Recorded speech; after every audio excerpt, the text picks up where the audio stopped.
Veliki pozdrav ljudi, dobrodošli u novi video kanal ljudi. Danas ću igramo Minecraft preživljavanje ljudi. U ovoj epizodi sam želio i kiša. U ovoj epizodi sam želio da napravimo toranj, znači ja sam već pravio i snimao sam i nešto, nemam pojma, nešto zablokiralo i nisam mogao da nastavim, sve se izbrisalo.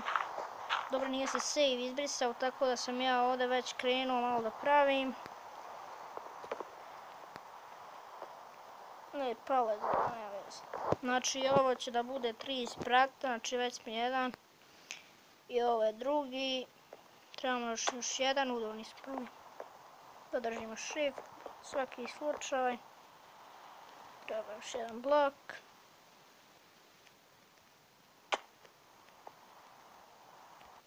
Ne! Creeper je ušao unutra. Koji sam ja sreći, bože.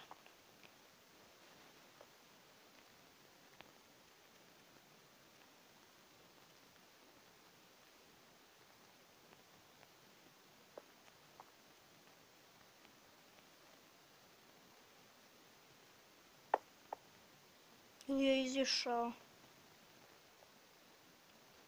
Okej, ovdje ćemo da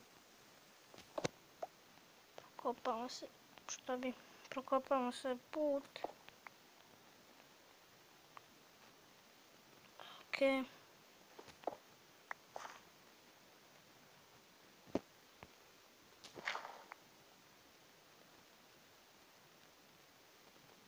Ja mislim da on je izašao. Tako da ću ja da vratim ovo.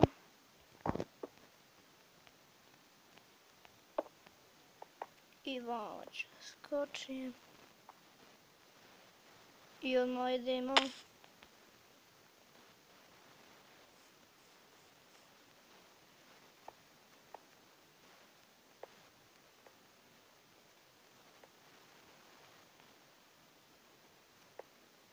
Okej, sad treba da maknemo svu ovu zemlju.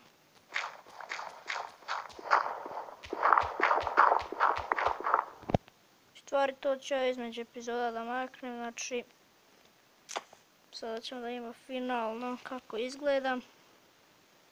Naravno ja ću na ovim tu ćoškovima da dodam još po jedan red i sve okolo ću da ukrasim i to bilo to od epizode. Ako ste uživali, ostavite like, pretplatite na kanal, znači mnogo mi to znači i to je to.